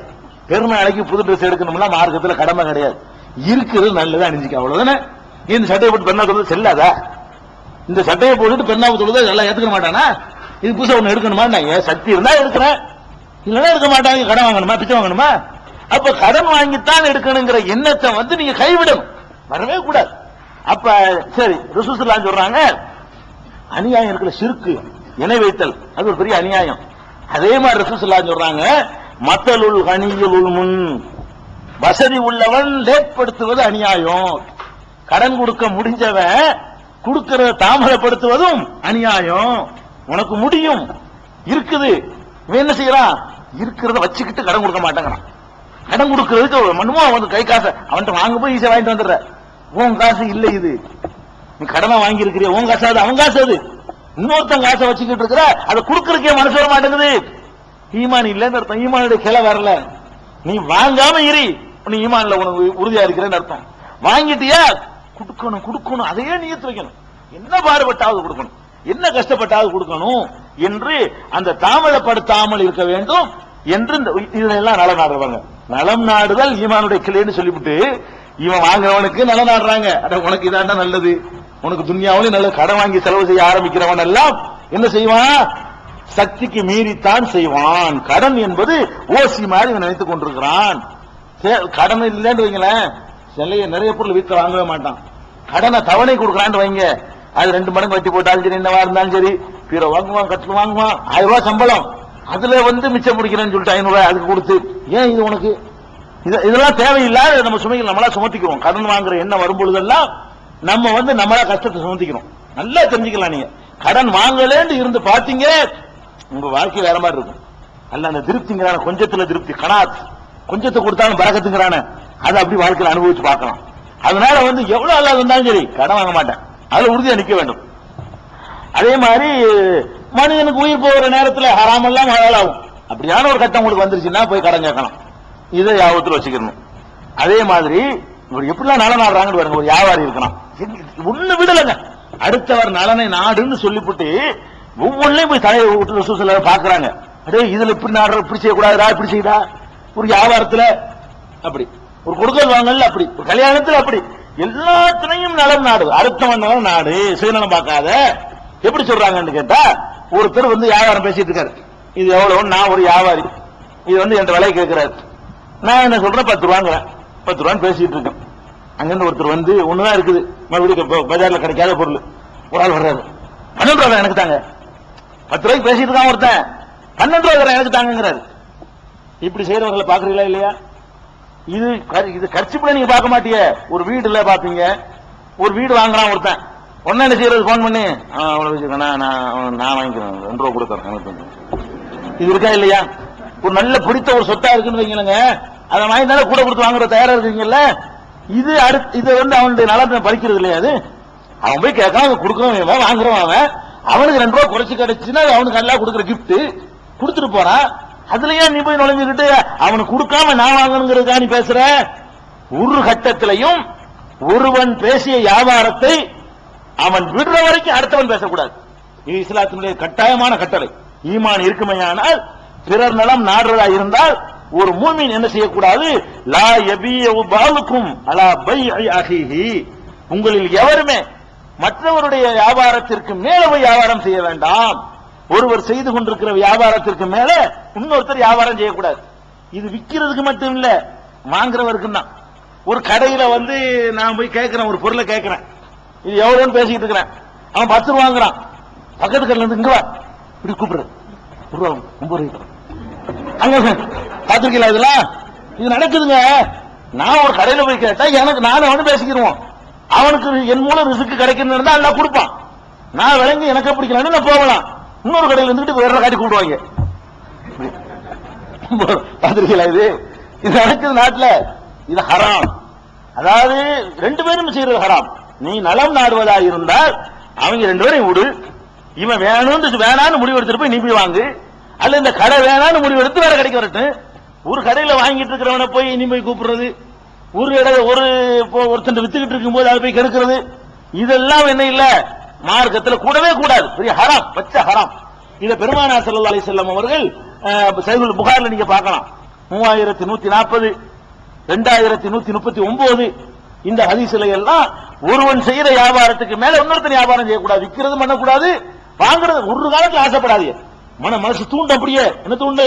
அந்த கடைக்கு போறானே, பெரிய பாட்டிலைவன் 50 ரூபாய்க்கு வாங்குவானவன், விட்டக்கூடாது அப்படின்னு சொல்லி அவனை போய் மட்டைக்கு எடுத்துட்டு வர்றது. பேசிட்டு இருக்கும்போது அங்க பேசிட்டு இருக்க வரும்போது காலையில் குசு நம்ம கடைக்கு வந்துருங்க, கஸ்டமர் மாதிரி வர அனுப்பி விடுறது, நம்ம கடைக்கு வந்துருங்க, குறைச்சு போடுவோம், 10 பேருக்கு தள்ளி போடுவோம். இதெல்லாம் கூடாது, ஹராம். இதுக்கு ஆசை. அல்லா ரிஸ்க் தர்றவங்க கல்வி அப்படி மாத்தி விடுறான் அவன். அல்ல அள்ளி போட நினைச்சான்னு சொன்னா அது வாட்டுக்கு வந்து தேர்ந்துகிட்டே இருக்கும். நீ போட்டு பெருசா எப்படிலாம் முறைகேடாவல முறையா உள்ள விளம்பரங்கள்லாம் பண்ணலாம், முறையாக ஆர்வமுற்ற எல்லா காரியங்களும் பண்ணலாம். ஒரு இடத்தில் போய் வாங்குறவனை நீ தசை திருப்பவும் கூடாது. ஒருவன்ட்ட வித்துக்கிட்டு இருக்கும் போது வீடு வாடகைக்கு பிடிக்க, நான் ஒரு வீடு வாடகை போய் கேட்க போவேன், இவனுக்கு அந்த வீடு பிடிச்சிருக்கும், 100 ரூபாய் கொடுக்குறேன் எனக்கு தாங்க. வாடகை வீடு எல்லாம் அதுவும் அதுல சேரும். நீங்க வாடகைக்கு பிடிக்கிறதா இருந்தாலும் சரி, விலைக்கு வாங்குறதா இருந்தாலும் சரி, விற்கிறதா இருந்தாலும் சரி, இந்த மாதிரியான வேலைகளை செய்யக்கூடாது. எது வரைக்கும் செய்யக்கூடாதான், அதாவது ரசூல் ஸல்லல்லாஹு அலைஹி சொல்றாங்க, ஹத்தா எதர அவனே வேணாண்டு விட்டுறணும். இந்த கஸ்டமரை வேணாண்டு அவன் விட்டு போடணும், அல்லது இந்த பொருள் வேணாண்டு இவன் விட்டு போடணும். இவனை அவனை விடுற வரைக்கும் ஒரு ஆள் பேசின பேரத்தில் இன்னொரு ஆள் பேசவே கூடாது. இது எல்லாத்துக்கும் பொதுவான ஒரு விஷயம். இதை நம்ம விளைவிக்கணும். இது வியாபாரம் சொல்லி சொன்னா கூட இது எல்லாத்துலயும் நீங்க கடைபிடிக்கணும். என்ன கடைபிடிக்கிறது? ஒரே ஒரு ஆளுக்கு ஒரு காலேஜ் நடத்துறாரு, ஒரு ஆளு ஒரு சீட்டு தான் இருக்குது, அவரு கடைசியா அவரு கேட்கிறாரு, நம்மளுக்கும் ஆசையா இருக்குது, அங்கிருந்து கையை காட்டக்கூடாது, ஒரு ரூபா கூட தராங்க, அவனுக்கு இல்லைன்னு சொன்ன பிறகு போய் கேட்போம், அவனை கொடுத்தா கொடுத்துட்டு போறாங்க. அதாவது அந்த மாதிரி நம்ம அப்படிலாம் செய்யறோமே, நம்ம இந்த வியாபாரத்தில் நினைச்சிடக்கூடாது. எல்லா இடத்துலையும் இந்த மாதிரி ஒருவன் வியாபாரம் நடக்கும் போது இன்னொருத்தம் பண்ணக்கூடாது என்பதில் எதெல்லாம் வரும் கேட்டா, கியூல போய் நீங்க முந்திரிகள் அதெல்லாம் வரும். கியூல தான் வச்சு கொடுக்கறான் ஒரு பொருள், டிமாண்டான பொருள். அப்ப கியூல வரும் பொழுது முதல்ல போனவன் அவன் முதல்ல வாங்குவான் என்பது அவனுக்கு உள்ள தொடர்பு. நீங்க முந்திரிகள் சொன்னா அவனுடைய நலனை நீங்க நாடல இல்ல, நீங்க கியூல முந்திட்டு போறீங்களங்க, சர்வசாதாரணம் எல்லாருமே நிக்கிறான்னு இல்ல, இல்லன்னா காசு கூட கொடுத்து வெளியே வாங்கிக்க. ஒரு தட்டுப்பாடான பொருள் கியூல இருந்து வாங்குற அளவு கஷ்டப்படுறவன் தானே வாங்குவான். நீங்க கியூ வச்சுக்கிட்டு முன்னாடி போறீங்க, அந்த வேலைகள் நடக்கிறத பாக்குறோம். அதே மாதிரி ஒரு கல்லூரியில சேர்வது, லஞ்சம் கொடுத்து சேர்றது, இதெல்லாம் அதான். நீ லஞ்சம் கொடுத்து சேர்ந்தா முறைப்படி கிடைக்கிறவன் பங்கதான் நீ பறிக்கிற. அதாவது 80 மார்க் வாங்கியிருப்பான் அவன் மார்க்குக்காக அவனுக்கு கிடைச்சு போயிடும். இவன் போய் 60 மார்க் வாங்கினவன் போய் 5 லட்சம் அதை பேர் தந்துருங்க. அப்ப 80 மார்க் வாங்குறவனுக்கு கிடைக்க வேண்டியதே மெரிட்ல வர வேண்டியது கெடுக்கிற, இதுக்கு ரூபா கொடுத்து லஞ்சம் கொடுக்குற. அதுக்கு அதான் ரேட்டு நிர்ணயிச்சு வச்சிருந்தாங்கன்னு சொன்னா அது ஒரு விஷயம். அப்ப அந்த மாதிரியாகவெல்லாம் செய்யற காரியம் எல்லாருமே அடுத்தவனுக்கு கிடைக்கிற அந்த முன்னுரிமையை மறுக்கிறது பூராவுமே இது ஒருத்தன் வியாபாரத்தில் இன்னொருத்தன் தலையிடுறது, ஒருத்தனுடைய அக்ரிமெண்ட்ல இன்னொருத்தன் குறுக்கிறது. ஏன் இதெல்லாம் வரும் சொல்றேன்னு கேட்டா, இது வியாபாரத்துக்கு மட்டும் ரசூலுல்லாஹ் சொல்லல, பொண்ணு பேசுறது கூட சொல்றாங்க, சம்பந்தம் பேசுறது சொல்றாங்க. எப்படி சொல்றாங்க? ஒரு ஆள் ஒரு பொண்ணை பேசிட்டு இருக்கிறாரு, அந்த குடும்பத்தார் 4 பேர் போவோம் வரவும் இருக்கிறாங்க. கல்யாணங்கிறது இப்ப முடிக்கிற விஷயங்கள் இல்ல, பல விஷயங்கள் பேசுவாங்க. அப்ப அவருக்கு பிடிக்கணும், இவருக்கு பிடிக்கணும் எல்லாம் பேசிட்டு இருப்பாங்க. அப்ப பேசுறாங்கன்னா வெயிட் பண்ணு, உனக்கு அந்த பொண்ணு பிடிச்சிருக்குது, வெயிட் பண்ணு, அவன் வேணான்னு வரட்டும் அப்புறமே பேசு. அவன் பேசணும் ஒவ்வொன்னா போயிடுறது. நம்ம வெளிநாட்டு மாப்பிள்ள, சிங்கப்பூர் மாப்பிள்ள, இது தேவையா? இது அந்த சைட்லயும் உண்டு. இது ஆம்பளை சைடு பொம்பளை சைடு ஜாஸ்தி. இது ஆம்பளை சைடுல செய்யறதை விட பெண்கள் சைடுல செய்யற அந்த அக்கிரமம் ரொம்ப கூடுதலா இருக்குது. என்ன சைடு? கெடுத்து விடுற வேலை. பொண்ணை கொடுக்கறது பெண்கள் மலிஞ்சு போய் கிடக்குறாங்கல்ல, அதனால என்ன செய்வான், அந்த பெண்ணை ஒரு நல்ல ஒரு மாப்பிள்ளை பேசிட்டு இருந்தாங்கன்னு சொன்னா உடனே என்ன செய்யறது, அந்த மாப்பிள்ளை நல்ல மாப்பிள்ளையா இருக்கானே, கப்ப மாப்பிள்ளை நம்மள விடக்கூடாது அப்படின்னு சொல்லிட்டு போயிடுறது. அந்த பொண்ணு கதை என்னன்னு முடியட்டுமே, வேணான்னு சொல்லட்டுமே, அங்க போயிட்டு அந்த பொண்ணோட இது ஒரு கூட படிச்சிருக்குது, நல்ல உயரமா இருக்கும், நல்ல கலரா இருக்கும், அது மெனிஞ்சு எலும்பு வந்தமா இருக்குது, இப்படி எல்லாம் சொல்லி பொண்ணை கரையேற்ற ஆகலாம். இது அடுத்தவனுடைய வயிற்றுச்சல்ல செஞ்சா அது ஒரு முஸ்லீம் செய்யற வேலையா? அது உருப்படுமா? அல்ல அதுக்கு நன்மை செய்வானா? அவன் பேசிக்கிட்டு பேசா பின் வாங்கிடணும். ஒரு முஸ்லீமுடைய வேலை என்னன்னு கேட்டா, அவன் பேசுறான், முடியும் பொண்ணு பேசுறா இருந்தாலும் சரி, பணம் வாங்குறா இருந்தாலும் சரி, மாப்பிள்ளை பேசுறா இருந்தாலும் சரி, ஒருத்தன் தலையிட்டு தான் சொன்னா அவன் எஸ் நோ சொல்லணும். எஸ் நோ சொல்ற வரைக்கும் நீ என்ன செய்யக்கூடாது, அதை 2 தரப்புல யாராவது இவன் எஸ் நோ சொல்லாட்டாலும் இவன் விரட்டி விட்டுருணும், 10 ரூபாய்க்கு ஓட அப்படி விரட்டட்டும். ஒண்ணு அவன் வேணான்னு சொல்லிட்டு போட்டு, அல்ல இவன் விரட்டி விடட்டும். 2 தரப்புல யாராவது ஒருத்தன் எஸ் நோன்னு சொல்லாத வரைக்கும் நீங்க குறுக்கிடக்கூடாது என்று சொல்றார்கள் என்று சொன்னா, இது ரொம்ப பெரிய முக்கியமான பிறர் நலம் நாடுறதுல, அடுத்தவர் நலனை நாடுவது ஈமானின் கிளைந்தாங்களே, இதெல்லாம் அடுத்தவர் நலன் நாடாமல் நம்ம சர்வசாதாரணம் செஞ்சிட்டு இருக்கிறோம். இது பாவம் நம்ம உலகல. இந்த சமுதாயத்தில் உள்ளவர்களுக்கு ரொம்ப சாதாரண, முஸ்லீம் சமுதாயத்தில் ரொம்ப ஜாஸ்தி, கிராமங்கள்ல எல்லாம் பாத்தீங்கன்னா கல்யாண வேலைகள்ல ரொம்ப சர்வசாதாரணமா இந்த கெடுத்து விடுற வேலைகள் எல்லாம் ஜாஸ்தியா இருக்கும். ஒரு பொண்ணுக்கு ஒரு வாழ்க்கை வந்துச்சுன்னா கெடுத்து நாசமாக்கி நம்ம பொண்ணு அங்க இருக்கணுங்கிறதுக்காக வேண்டிய அதுக்கு எந்த விதமான வரதட்சணை காரணத்துக்காக அதான் காரணமா போச்சு. பெண் வீட்டார்கள் பண்ண அக்கிரமத்தினால வரதட்சணை உண்டானுச்சு, இல்லன்னு வந்திருக்குமா? நான் நீண்ட போய் போட்டி போட்டுக்கிட்டு இந்த ஒரு போதனையை கடைபிடிச்சிருந்தா வரதட்சணை வந்திருக்காரு. அவன் பேசி முடிக்கிட்டு நான் வரமாட்டேன்னா அப்ப அது வரைக்கும் அடுத்தால வரமாட்டாங்க போது ஒழுங்கா பேரம் நடந்துட்டு இருக்கும். நீங்க போய் குறுக்கிட்ட உடனே அவன் 10 ரூபாய்க்கு பேசியிருக்கான் 20 ரூபாண்ட உடனே அப்ப பேர 20 ரூபாய் நீ தெரியான்னு கேட்பான்ல. 20 ரூபாய்க்கு வந்தவன இன்னொருத்தவங்க 30 ரூபாய் தரேன் இன்னொரு பொம்பளை போனாலும் சொன்னா அது 40 ரூபாய் போகல. இந்த வரதட்சணை ஏறினதுக்கு இந்த ஒரு சின்ன ஒரு அறிவுரையை பேணாதான் காரணம். வரதட்சணை ஏறினதுக்கு முக்கியமான காரணம் என்ன? வரதட்சணை உண்டானதுக்கு அல்ல, ஏறுறதுக்கு. வரதட்சணை அதிகமானது காரணம் என்னன்னு கேட்டா போட்டியில கியூல நிக்காத. கியூல நிக்கலன்னா சாதாரண ஓடிக்கிட்டு இருக்கும். இந்த பொண்ணை பிடிச்சிக்கிருச்சு, இதுக்கு எஸ் சொல்லாத அர்த்தம் வரமாட்டான்னு அவனுக்கு தெரியும். அப்ப என்ன செய்வான்? இவங்க சொன்னதான் ரேட்டு. இந்த மார்க்கத்தில் உள்ளது இல்ல, 5 ரூபாய் தரையலாம், அந்த அளவுக்கு கஷ்டம் இல்லாம போமா இல்லையா? அப்படி சொல்லிருப்பானே இல்லையா? அப்படி எல்லாம் நம்ம இதுல எல்லாம் கவனமா இருக்கணும். அதே போல இது ஒண்ணு நம்ம கண்ணு முன்னாடி பாக்குறோம், பல சகோதரர்கள் பல வகையில கஷ்டப்படுறாங்க, பல வகையான கஷ்டங்களை படுறாங்க, பார்த்துக்கிட்டு இருக்கிறோம். நாம கூட கஷ்டப்படலாம், நம்மளோட ஒருத்த கீழே கஷ்டப்படுவான். நம்மளே பரிதாபப்படுற நிலையில் நம்ம இருப்போம், நம்ம பரிதாபப்படுற ஒருத்தர் இருப்பான், அதை பார்த்துட்டு நம்ம பாட்டு போயிட்டு இருப்போம். அப்ப அடுத்தவருக்கு உதவுதல் என்ற மனப்பான்மையும் பிறர் நலம் நாடுகள் அடங்கும். உதவுதல் இது நம்மள்ட்ட வரணும். வருதா? பெருமானார் ஸல்லல்லாஹு சொல்றாங்க, அலா குல்லி முஸ்லிமின் சதகா, ஒவ்வொரு முஸ்லிமின் மீதும் சதகா கடமை இருக்குங்கிறாங்க. சதகா பணக்காரர் மட்டும் நினைச்சிட்டு இருக்கீங்களா? அலா குல்லி முஸ்லிமின் சதகா, ஒவ்வொரு முஸ்லிமின் மீதும் சதகா கடமை அப்படிங்கிறாங்க. அப்ப ரசூல் சஹாபாக்கள் கேட்கிறாங்க, யா நபி அல்லாஹ் ஃபமல்லம் யஜித், இல்லாம என்ன செய்வான்? எல்லாருமே சதகா அறவே இல்ல, அவன் என்ன செய்வான்? அவன் எதுக்கும் சதகா கொடுப்பான் அப்படின்னு கேட்கும் பொழுது ரசூல் ஸல்லல்லாஹு அலைஹி சொல்றாங்க, அழகா சொல்றாங்க பாருங்க, யஅமலு பி யதிஹி ஃபயன்ஃபவு நஃப்ஸஹு வ யதஸத்தகு, ஒண்ணு இல்லன்னா உழைச்சி சம்பாதிச்சு தர்மம் செய். இன்னும் ஒண்ணு இல்ல, பதில் பாருங்க, ஒண்ணு இல்லன்னா உழைச்சி சம்பாதிச்சு தர்மம் செய். கொஞ்சம் ஏன் ஒண்ணும் இல்லாட்டி உடம்புல கை இருக்குல்ல, கால் இருக்குல்லப்பா, அது இருந்தா அதை உழைச்சி அதுல 10 ரூபாய் சம்பாதிச்சு நல்ல தர்மம் பண்ணு. ஒவ்வொருத்தரும் தர்மம் பண்ணி ஆகணும், ஒவ்வொருத்தரும் கொடுக்கணும், ஒவ்வொருத்தரும் கொடுக்கணும் விளங்கி வச்சிருக்கோமா? நம்ம கண்டாலும் என்னமோ ஈரல் இருக்கிற மாதிரிலாம் இருக்குது. இதை கொடுக்கறதுக்குனால பணக்காரன் மட்டும்தான், அதனாலதான் மக்கள் கஷ்டப்படுறாங்க. இன்னைக்கு நடுத்தர வர்க்கத்தில் உள்ளவங்க கொடுக்கறது விளங்க மாட்டேங்கிறானே. கொடுக்கறது யாரு? அது பெரிய ஜவுளி கடை வச்சிருக்கணும், பெரிய ஆள் அதிபரா இருக்கணும், பெரிய நாற்கடை வச்சிருக்கணும், அவர் தான் கொடுக்கணும். தோல் மண்டி வச்சிருக்கணும், இவரெல்லாம் கொடுக்க மாட்டார். பெட்டி கடை வச்சாலும் கொடுக்க மாட்டார், பெட்டி கடை தானே வச்சுக்கிறேன். ரசூல் ஸல்லல்லாஹு அலைஹி சொல்றாங்க, கூலி வேலை செஞ்சு கொடுக்குறாங்க. நீ பெட்டி கடை வச்சுக்கிறேன் பேசிக்கிட்டு இருக்கிற. ரசூல் ஸல்லல்லாஹு அலைஹி சொல்றாங்க, யஅமலு பி யதிஹி வ யதஸத்தகு, இதான் பிறர் நலம் நாடுறது. இப்படி கொடுக்கிற அளவுக்கு வந்துருச்சுன்னு சொன்னா இந்த ரொம்ப நொண்டி மொடம் கூணு குருடுக்கெல்லாம் வாழ்க்கை கிடைச்சிரும்லங்க. எவ்வளவு எங்க போயிருவான், நல்லா இருப்பான்லங்க. சரி, அப்ப அதுக்க முடியாதவன் இருப்பானே, எல்லாருக்கும் உழைக்க. இப்படி சொன்னவர் உழைக்க சக்தி உள்ளவர் இருந்தா உழைச்சிருவாரு. அவர் 75 வயசு கிழவனா இருக்காரு. அப்படி இருந்தாலும் என்னன்னு சஹாபாக்கள் கேட்கிறாங்க, நீங்க சொல்றது ஆரோக்கியமானவர்கள் சொல்றீங்க, அதுவும் இல்லாம என்ன செய்வான்னு கேட்கிறாங்க. எல்லாரு மேலேயும் சதகா கடமைங்கிறீங்க, எல்லாரு மேலேயும் சதகா கடமைன்னா உழைச்சு கொடுன்ட்டாங்க ரசூல் ஸல்லல்லாஹு அலைஹி வஸல்லம். அதுவும் எல்லாருக்கும் உழைக்க முடியாத, உழைக்க முடியாதவன் இருப்பான்ல, அல்ல உழைக்க போவோம் வேலை கிடைக்காதுல, ரெண்டும் இருக்குதுல. அப்ப என்ன செய்யறது? இல்லம் எஜித், அப்படி கிடைக்காட்ட என்ன செய்யறது? ரசூல் ஸல்லல்லாஹு அலைஹி சொல்றாங்க, யுஈனுல் ஹாஜத்தில் மல்ஹூப், கஷ்டப்படுறவனுடைய தேவையில ஹெல்ப் பண்ணு, ஒரு ஹெல்ப் பண்ணுப்பா, ரூபா கொடுக்க வேணாம். ஒரு கஷ்டப்படுவான்ல அவனுக்கு உடலால் ஒரு ஹெல்ப் பண்ணி விடு, தர்மம் செஞ்சுட்ட. அவன் கஷ்டப்பட்டு இருக்கிறான், செருப்பு எங்கன்னு தேடிட்டு இருக்கிறான், நீ போய் தேடி செருப்பு கூட இது போதும், தர்மம் செஞ்சுட்ட. நீ ஒரு பொருளை கீழே போட்டான், காணான்னு தேடிட்டு இருக்கிறான், தேடி எடுத்து கையில கொடுத்துட்டு வா. கஷ்டப்படுறவனுக்கு உன் உடலால் உதவி செய்யி, பிறர் நலம். இப்படிலாம் எந்த உலகத்துல எந்த மார்க்கமா சொல்லுதா? எந்த மார்க்கத்திலேயாவது இதையெல்லாம் கவனிச்சு நடன்னு சொல்றாங்களா?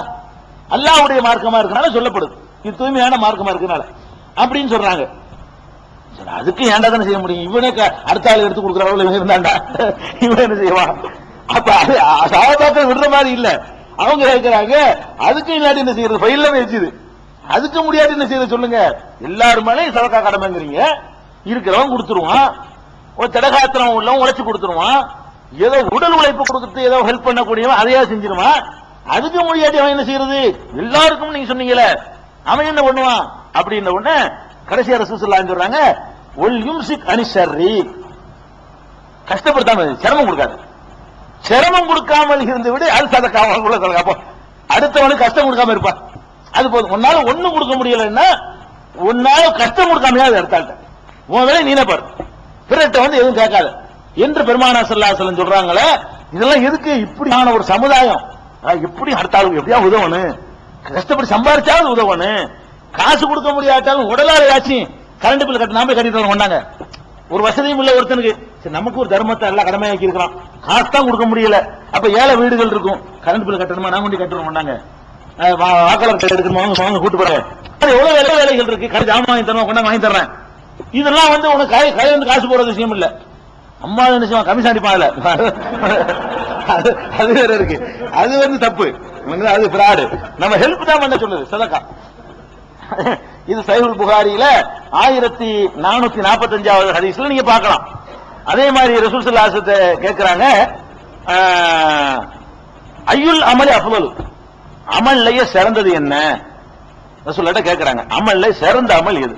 ரசூல் ஸல்லல்லாஹு அலைஹி சொல்றாங்க, ஈமானும் பில்லாஹ், அல்லாஹ்வை நம்புறது, ஒ ஜிஹாதின் ஃபீ சபீலிஹி, அவனுடைய பாதையில வந்து ஜிஹாத் பண்றது, அறப்போர் புரிகிறது அப்படின்னு சொல்றாங்க.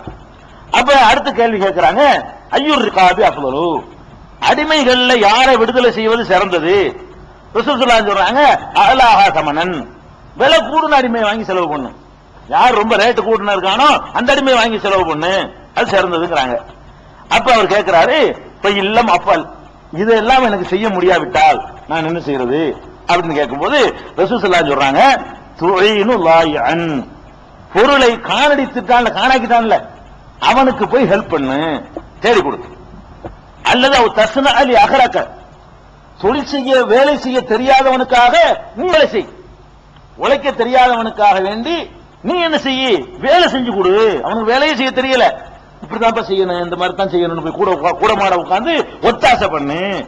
தொழில் செய்ய தெரியாதவனோட சேர்ந்து காசு கொடுக்க வேண்டாம், காசு கொடு, காசு கொடுக்கிற வேலை அவன் செய்ய முடியலன்னா இது செய்யணும், நீ ரெண்டுல ஒண்ணு செஞ்சாவன். நீங்க ஒண்ணு காசு கொடு தர்மம் செய்யுங்க, இல்லன்னா உங்களுக்கு கீழே உள்ளவர்களுக்கு உங்களால் என்ற உடலாலான உழைப்புகளை நீங்கள் செய்யணும். ஒரு குருடன் இந்த சென்னை மாதிரி சிட்டில ஒரு குருடன் பாதையை கடக்கிறதுக்கு நம்ம ஹெல்ப் பண்ணிருக்கோமா? கார் பஸ் போகுது, கம்பு பிடிச்சி வாங்கன்னு சொல்லி நம்ம போற அவசரம் நமக்கு பஸ்ஸா தெரியுது, ஒரு 5 நிமிஷம் லேட்டா போனா என்ன, 5 நிமிஷம் நோம்பு இருக்கிறதுக்கு 5 நிமிஷம் லேட்டா போனா என்னங்கிறேன், பேச முடிஞ்சதுன்னா முடிஞ்சு வச்சுக்காத, அந்த நோம்பு கொஞ்சம் 2 கொட்டா வாங்குறதுக்காக வேண்டி அதெல்லாம் விட்டு ஓடி வரமா இல்லையா, ஓடி வரமா இல்லையா, தண்ணி வச்சு நோம்பு தரக்கூடாதா? அப்ப அந்த மாதிரி எல்லாம் ஒரு அது மாதிரி எல்லாம் நடந்து கொண்டிருக்கிறோம். அப்ப ரசூல் ஸல்லல்லாஹு அலைஹி சொல்றாங்க, அவ் தஸ்னா லி அஹ்ரக், தொழில் செய்ய தெரியாதவனுக்காக நீ வேலை செஞ்சு கொடு. இப்ப இல்ல மஃபல், நான் அது மாதிரி தெரியாம என்ன பண்றது, அவனுக்கு தெரியாத மாதிரி எனக்கும் தெரியல, நான் என்ன செய்யறதுன்னு கேட்கிறாரு. அப்ப ரசூல் ஸல்லல்லாஹு அலைஹி சொல்றாங்க, கதவுன் நாசமின ஷர், உன்னுடைய தீங்குல இருந்து மக்களை விட்டுரு, உன்னால கஷ்டம் கொடுத்துறாத, உன்னால கஷ்டம் கொடுக்காம இருந்திருப்பா, அது சதகா, அதுதான் நீங்க செய்யற சதகா, உன்னால முடிஞ்ச சதகான்னு 2518 புகாரில இது இருக்குது. இப்படி பெருமானார் ஸல்லல்லாஹு அலைஹி வஸல்லம் சொல்றாங்க, இதெல்லாம் சதகாங்கறாங்க, இதெல்லாம் தர்மம், இதெல்லாம் நீ செய்யணும். அப்ப பிறர் நலம் நாடுதல்ங்கிறதுக்கு இதெல்லாம் விரிந்த அர்த்தம். இதுக்கே உதவி செய்யணும்னு சொன்னா பெரிய பெரிய விஷயத்துக்கெல்லாம் எவ்வளவு செய்யணும்? ஆஸ்பத்திரியில கிடக்குறான், 2 லட்சம் ரூபாய் செலவு, அவனால சமாளிக்க முடியாது, ஆபரேஷன் பண்ணி செத்து போயிருவான், உன்னால காசு கொடுக்க முடியல, 10 பேருக்கு வாங்கி கொடுக்கலாம்ல, உன்னால முடியல, 2 பேரை சேர்த்துக்கிட்டு, நான் நண்பரை சேர்த்துக்கிட்டு கஷ்டப்படுறாருங்க பாவங்க ஏதாவது கொடுங்க, 4 பேர் திட்டதான் செய்வான், அதுவும் நன்மையா போயிட்டு போகுது, போய் அலைஞ்சு கிழஞ்சு வாங்கி ஒரு உயிரை காப்பாத்தி விடலாம்லப்பா, இதையே செய்ய சொல்றாங்களே, சின்ன சின்ன எவ்வளவு சின்னன்னு பாருங்க. ரசூல் ஸல்லல்லாஹு அலைஹி சொல்றாங்க, ஒவ்வொரு நாளும் நீ தர்மம் செய்ய வேண்டும்ங்கறாங்க. அந்த சதக்காண்டவன லைஃப்ல ஒரு நாள் இல்ல, ஒரு நாளைக்கு ஒரு தர்மமாச்சு நீங்க செய்ய வேண்டும், இதான் ஈமான். ஒரு நாளைக்கு ஒரு தர்மமாவது செய்ய வேண்டும். ஒரு தர்மம் என்றால் 4 நாள் கூட இன்னைக்கு கொடுக்க வசதி இல்லைன்னா என்ன செய்யணும்? ரசூல் ஸல்லல்லாஹு அலைஹி சொல்றாங்க, யுஈனுர் ரஜுல ஃபீ தாபத்திஹி, ஒருவன் அவனுடைய வாகனத்தில் ஏற முடியாமல் கஷ்டப்படுகிறான், ஏத்தி விடுறது சதக்கா. அதையாவது ஒரு நாளைக்கு ஒண்ணு செய், ஒரு நாளைக்கு 8 நாள் கொடுக்கிற டெய்லி கணக்கு போடணும். படுக்கையில போய் இன்னைக்கு நம்ம என்ன செஞ்சோம், காசுனால் தர்மம் செஞ்சோமா இல்ல, அப்ப வேற என்னமா செஞ்சிருக்கோமா, எந்த அளவுக்கு செய்யலாம், பெரிய பெரிய காரியம் செய்ய வேண்டியதில்லை, இந்த மாதிரி ஒரு அற்ப விஷயம். என்ன விஷயம்? யுஈனுர் ரஜுல ஃபீ தாபத்திஹி, அவனுடைய கால்நட ஓடுது, ஆடு ஓடுது, இன்னைக்கு தர்மம் செய்ய காசும் இல்ல, ஆக ஏதாவது செய்யணுமே, கூட சேர்ந்து ஆட்டை பிடிச்சு கொடுத்துடணும் அவனுடைய வாகனத்துக்கு. கோழி பறந்து ஓடுது, கோழி விரட்டிட்டு ஓடுறான், கோழி தான் அவன் லைஃப், அது முட்டை விட்டாதான் வாழ்க்கை நடத்த முடியும், அதுதான் விரட்டி ஓடிட்டு இருக்கான். நம்ம என்ன செய்யணும்? ஆக காசும் இல்ல தர்மம் இல்ல, செய்யணும், மனுஷனுக்கு உதவி செய்யணுமே, நம்ம கூட ஓடி போய் கோழி பிடிச்சு கொடுத்துட வேண்டியணும். இதெல்லாம் வைக்க காசு இல்ல. தர்மம் டெய்லி செய்யணும், தினசரி செய்யணுங்கிறாங்க ரசூலுல்லாஹி ஸல்லல்லாஹு அலைஹி வஸல்லம். செய்யணுமா? அல்லது யுஹாமினுஹு அலைஹா, ஒரு வண்டி வச்சுட்டு மிதிக்க ஸ்டார்ட் பண்ண முடியாம கஷ்டப்படுறான். இப்பதான் குதிரை தூக்கி உட்கார வைக்கிற வேலை இல்லையில, இப்ப ஸ்டார்ட் பண்ற வேலை தான் இருக்கு. டக்கு டக்குன்னு மிதிக்கிறான், முடியல. அவன் சரியாச்சு நமக்கு முடியும்னு தெரியுது, கௌரவம் பார்க்கக்கூடாது. அவனுக்காக நம்ம செய்யக்கூடாது. இந்த ஹதீஸ் ஆபத்துக்கு வரணும். டெய்லி தான் தர்மம் செய்யணும் இருக்குது. இன்னைக்கு முடிஞ்ச தர்மம் இதான். 2 மிதி ஏறி உட்காரு போ, 2 மிதிக்கிறிய, அது சதகா, அது தர்மம், அன்னைக்கு செய்யற தர்மம். அல்லது அவ எருப்பு ஆலையா மத்தாபு, ஏறி உட்காந்துனா பேக்கு கீழே விழுந்துருச்சு, இதுக்காக ஸ்டார்ட் போட்டு நிப்பாட்டிட்டு வர முடியாது. நீ என்ன செய்ய, இறங்கி எடுத்துட்டு போ இல்லையா, இறங்கி எடுத்துட்டு போகலாம். அவன் ஏறி உட்கார்ந்துட்டா இறங்கிற ஒரு ரிஸ்க். நீ இப்படி எடுத்து கொடுக்குற, கீழே நிக்கிறாள் எடுத்து கொடுக்குற லேசு. அவனுடைய பொருளை நீ எடுத்து அவன் கையில் கொடுப்பது, கீழே விழுந்த பொருளை எடுத்து கொடுக்கிறது இருக்க, அது சதகா. சரி, இது எல்லாருக்கும் இது கூட டெய்லி வாய்ப்பு கிடைக்காது. நம்ம செய்ய ஆசைப்பட்டாலும் டெய்லியா ஸ்டார்ட் பண்ண தெரியாதவங்க கிடைக்குமா? அது கிடைக்காது. அதுக்கு சொல்றாங்க ரசூலுல்லாஹி ஸல்லல்லாஹு அலைஹி வஸல்லம், இதெல்லாம் ஒண்ணு இல்லைன்னு சொன்னா ஒல் கலிமத்து தையிபத்து சதகா. ஒண்ணுக்கு வழி இல்லையா, 4 நல்ல வார்த்தை, 4 இது எப்போ உனக்கு கிடைக்கும். ஒரு ஆளை பார்த்து சோமா இருக்கிறீங்களா, வீட்டுல எல்லாம் சோகமா, இது கேளு. அன்னைக்கு செய்யற தர்மம் என்ன, காசும் இல்ல, இந்த மாதிரி உதவி செய்யற வாய்ப்பும் கிடைக்கல. ஒரு 4 நல்ல வார்த்தை, சோமா இருக்காங்களா, வாப்பா ஆஸ்பத்திரி சேர்த்துருந்துச்சு, குணமாயிடுச்சா, இது போதும். அந்த அவன் சிரிக்கிறானே, அவன் மன நிறைவு அடைகிறான சந்தோஷம், அது போதும், தர்மம் செஞ்சுட்டு அவனுக்கு. அவனை ஒரு தர்மத்தினால மகிழ்ச்சி அடைய வைக்கிறது தர்மம். காசு கொடுத்தாலும் மகிழ்ச்சி அடைவான், பொருளத்தை கையில கொடுத்தாலும் மகிழ்ச்சி அடைவான், கீழே அடிபட்டு விழுந்து ஆஸ்பத்திரியில் சேர்த்தா மகிழ்ச்சி அடைவான், சிரிக்க 4 வார்த்தை பேசி பாருங்களேன், அதுலயும் மகிழ்ச்சி அடைவான். யாரு எவ்வளவு அக்கறை விசாரிக்கிறாரு, அதான் அந்த நெருக்கம் எல்லா முஸ்லீம் சகோதரங்கிறத காட்டுறது. அப்ப இந்த மாதிரி எல்லாம் நடங்கள் என்று பெருமானார் ஸல்லல்லாஹு அலைஹி வஸல்லம் நமக்கு சொல்லி தர்றாங்க. இது என்னது 2891 புகாரில் இருக்குது. அது மாதிரி சொல்றாங்க, ஓ தல்லு தரீக்கு சதகா. போய்கிட்டு இருக்கிறீங்க, மெட்ராஸ்ல எல்லாம் சொல்லவும் மாட்டாங்க, நம்பு செட்டு தெரு எங்க இருக்குது, மாட்டு போயிட்டே இருப்பான். சொன்ன என்ன குறைஞ்சு போயிடுறேன், போய் கேட்டு பாருங்களேன், சொல்ல மாட்டேங்கிறான். பர்மா பஜார் எப்படி போகணும், நம்ம அனுபவப்பட்டிருக்கிறோம். ரசூலுல்லாஹி சொல்றாங்க, இது சதகாப்பா, நீ இன்னும் அவனுக்கு சொல்றது நினைக்கிற, நீ சதக்கா நன்மை எழுதப்படுது, இதெல்லாம் சும்மா இவனுக்கா நீ செய்யல, அழகா நிறுத்தி எங்க போகணும்னு சொன்னீங்க, இந்த இப்படி போய் அப்படி போங்கன்னு சொன்னீங்கன்னு வைங்க, இது ஒரு பெரிய சதக்கா, இது பெரிய சதக்கா.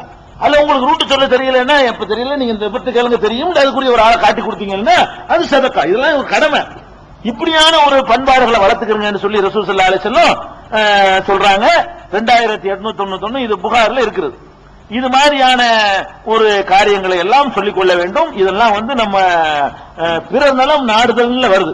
சதக்காங்கிறாங்கல்ல, பிறர் நலம், அது ஈமானுடைய கிளையில பிறர் நலனை நாடு, அதுல இதெல்லாம் அடக்கும். அதே மாதிரி இன்னொன்னு சொல்றாங்க பெருமானார் ஸல்லல்லாஹு அலைஹி வஸல்லம், பிறர் நலனை நாடுறதுல எதெல்லாம் இருக்கக்கூடாதுன்னு சொன்னா, பிறருக்கு சொந்தமான விஷயங்கள் 3 இஸ்லாத்துல முக்கியமான விஷயங்கள். ஒன்னு அவனுடைய ப்ராப்பர்ட்டி, அவனுடைய ப்ராப்பர்ட்டி அவனுக்கு கஷ்டப்பட்டு சம்பாதிச்ச காசு, பணம், வீடு, வாச, சொத்து, சுகம், பேனா, பென்சில், ரப்பரு, எல்லாம் அவனுடைய ப்ராப்பர்ட்டி, சொத்து என்னன்னு இருக்குதோ அவை. 2வது அவன்கிட்ட இருக்கிற உயிர் என்ன. 3வது அவனுக்கு இருக்கக்கூடிய மான மரியாதை சிலது இருக்கும். அவனுக்கு ஒரு கௌரவம், அவனுக்கு ஒரு இமேஜ், அவனுக்கு ஒரு நற்பெயரு, அவனுக்கு ஒரு மரியாதை, இதெல்லாம் இருக்கும். இந்த 3ஐயுமே நீங்கள் பேண வேண்டும். பிறர் நலம் நாடுவதா இருந்தால் பிறருடைய சொத்துக்கள் விஷயத்திலே பேண வேண்டும், பிறர் மானம் மரியாதை விஷயத்திலே பணி நடக்க வேண்டும். சும்மா ஒரு சொல்லிட்டு போயிருவீங்க, அவன் லைஃபே மாறி போயிடும். ஒரு மனுஷனை பத்தி, ஒரு நல்லவனா இருக்கிறவனை பத்தி போற போக்கில் 4 வார்த்தை சொல்லிட்டு போயிட்டீங்கன்னு வைங்க, அவன் லைஃப் நாசம், முடிஞ்சு வச்சுக்காது.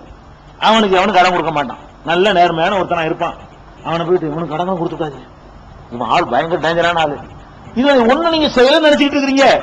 அவன் மானத்தோட விளையாடி இருக்கிறீங்க. நீங்க என்னமோ நம்ம ஒண்ணு செய்யணும் அப்படி நினைச்சிட்டு இருக்கிறீங்க. நீங்க என்ன செஞ்சிருக்கிறீங்க? இப்ப அவன் மானம், மரியாதை, அவனோட நற்பேர் எல்லாத்துக்கும் சேர்த்து காடு விளைவிச்சிருக்கிறீங்க.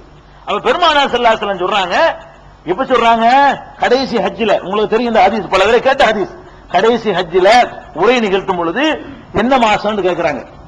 இது துல்ஹஜ் மாசம் அப்படின்னு சொல்லிட்டு, இது என்ன ஊரு, இது புனிதமிக்க நகரம், இதெல்லாம் கேட்டுக்கிறாங்க ரசூலுல்லாஹி ஸல்லல்லாஹு அலைஹி வஸல்லம்.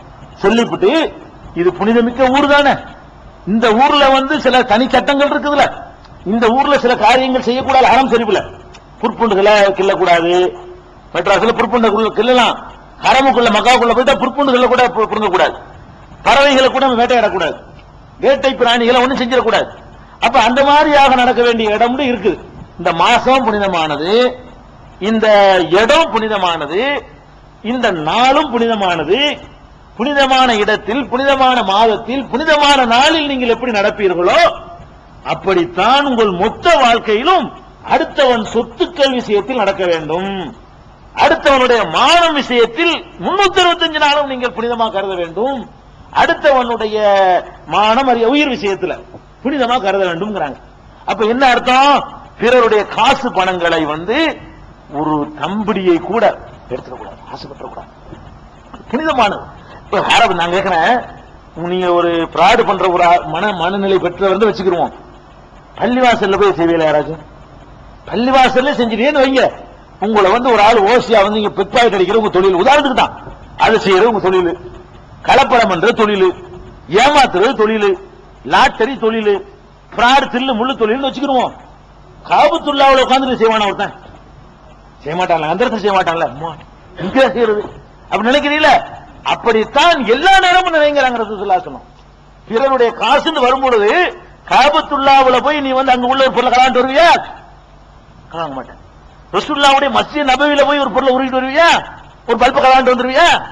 கலாங்க மாட்டேன்.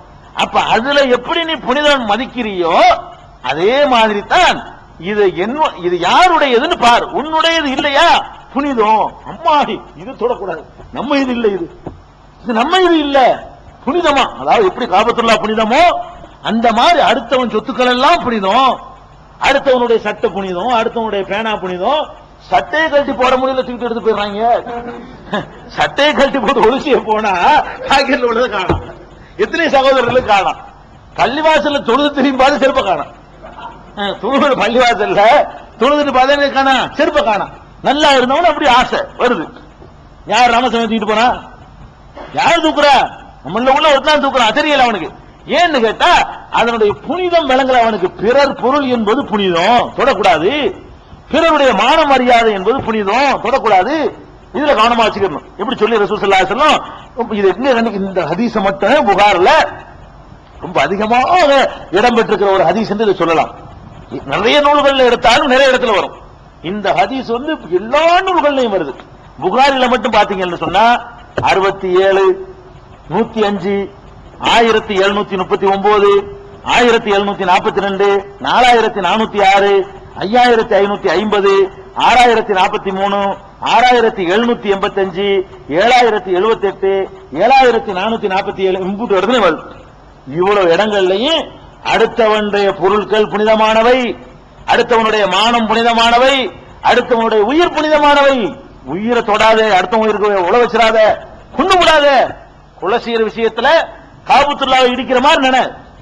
புனித மிக்க ஹரம் ஷரீஃபை இடிப்பியா போய் அப்படித்தான் ஒரு மனுஷனை கொள்றது. ஹரம் ஷரீஃபை தரமட்டமாக்குவியா? நான் அடிக்கிறது அப்படித்தான். அடுத்தவனுடைய சொத்துல இருந்து 8 நாள் அடிச்சீங்கன்னா அதுவும் இதுவும் ஒண்ணுதாங்கிறாங்க ரசூலுல்லாஹி ஸல்லல்லாஹு அலைஹி வஸல்லம். புனிதமாக்கி இருக்கிறேன். அப்ப பிறர் நலம் நாடுவதில் இதெல்லாம் அடங்குது. பொது இடங்கள்ல அப்படி செய்ய முடியல, எங்க ஒரு இயக்கத்துல செய்ய முடியல, பள்ளியில செய்ய முடியல. அப்ப மற்ற இடங்கள்லாம் என்ன நடக்கும் பாத்துக்கிறீங்களா? அந்த அளவுக்கு நம்ம சீர்கட்டு போயிட்டு இருக்கிறோம். பெருமானார் ஸல்லல்லாஹு அலைஹி சொன்னாங்க, குல்லுல் முஸ்லிமி அலல் முஸ்லிமி ஹராம். முழு முஸ்லிமும் அடுத்த முஸ்லிமுக்கு ஹராம்ட்டாங்க.